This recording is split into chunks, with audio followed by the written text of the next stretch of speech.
Wow! Grabe! Yun! Nandito tayo ngayon sa Barangay Iraan, Roxas, Palawan para bisitahin natin ang kanilang waterfalls.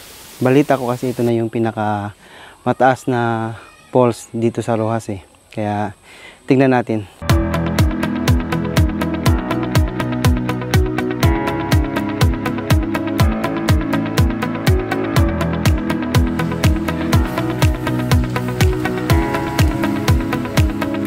So guys,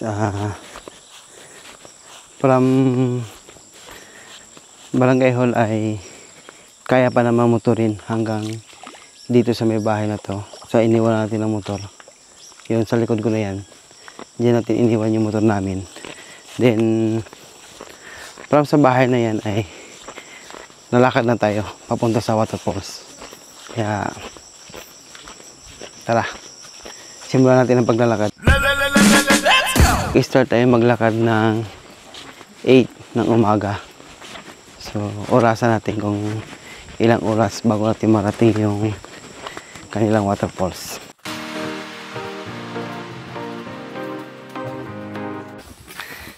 Ang ganda ng trekking dito.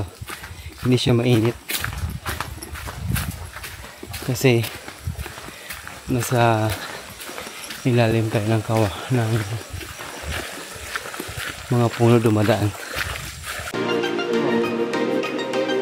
Ito yung sinasabi ko palagi na pag pupunta tayo sa mga ganitong falls ay kailangan natin dumaan talaga ng Barangay Hall. Kasi tulad na yun dito, kung hindi kami dadaan ng Barangay Hall, may malaki ang tsansa na maligaw kami. Kasi hindi namin alam ang daan. Tsaka maraming daanan. Maraming pasikot-sikot ang daan yung papunta sa falls na ito. Kaya ang ginawa namin, dumaan kami sa Barangay Hall. Then binigyan kami ni Kapitan ng 2 guide. Yun kanyang 2 barangay tanod.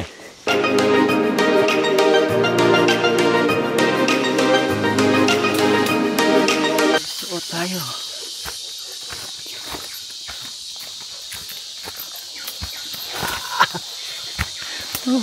Tutuloy tayo dito. Malaking kahoy na daanan. Yun. Medyo madilim na yung paligid. Nagpabadya patang umulan. At sana wag naman. Medyo maliwanag lang sa video, pero pag dito ka talaga sa area, madilim na. Madilim na talaga. Wag lang sana umulan. Gusto talaga sa taas dumaan eh. Bali dito Diyan na rin paabot nung pulse niyan, pagkakaroon ay dan lagi mo pagkakaroon makaragad lagi pulse na lagi. Dalawa pala. Sabi yung pagkakaalam natin na itong falls na pupuntahan natin yung Makarigin, tama ba? Makarigin ay ito na ang pinakamataas na falls dito sa bayan ng Roxas.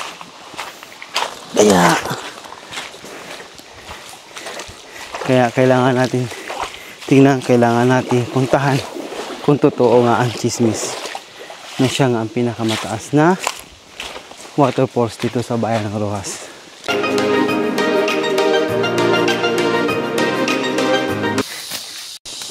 Nililigaw na yung guide natin.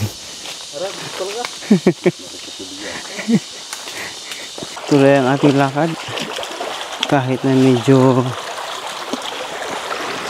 madudulas ang bato.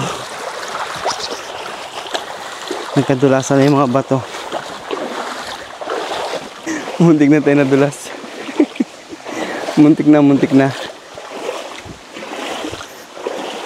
May magandang spot na dito banda. Ito. Yan. Medyo na-welcome tayo. Dahil umuulan dito ngayon. Pero tingnan nyo to. Oh, ganda. So, madulas. Madulas yung bato. Guys, yan tayo dadaan sa part na yan. Medyo talaga may kadulasan yung mga bato. Grabe, nalaki masyado. Oops. Dulas. Eh, mag-ano. Apak sa... Tapos, dito tayo dadaan sa... Huwag ka munang umulan, please. Dito tayo dadaan sa kahoy. Oh, ito ang dadaanan natin, oh. Wait. Yun.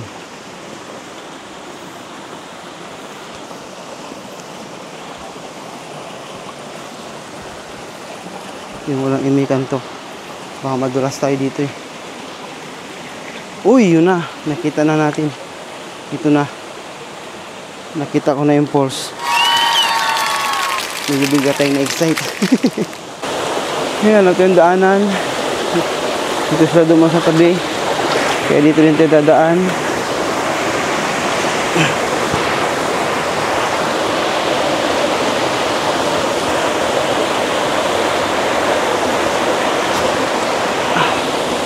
Hindi man kahirapan ang daan, pero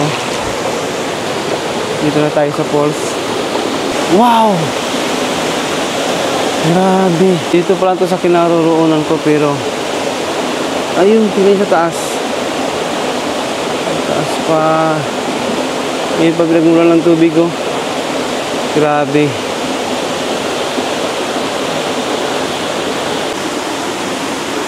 Tuloy ang paglakad para makakuha tayo ng mas magandang view. Hindi madulas, eh. Madulas ang mga bato. Wow. Grabe. Totoo ang balita. Totoo ang chismis.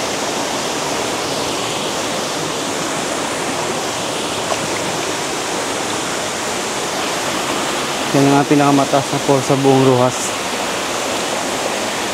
Wow.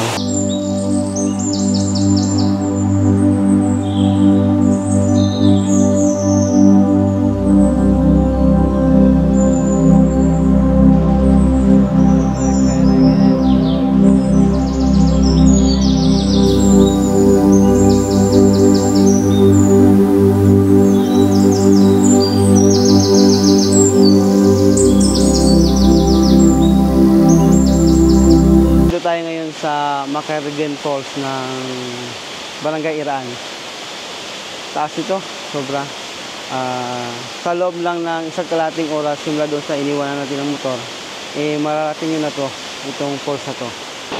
Totoo ang chismis, guys. Yan na yung pinakababa ng Macariguen Falls ng Iraan. Para ang ganun, para siyang hagdan. Yan ang pinakababa. Tapos, ito na pinakaano mo. Paakyat doon sa pinaka taas. Yun. Yun. Yan, paakyat sa pinaka taas. Grabe.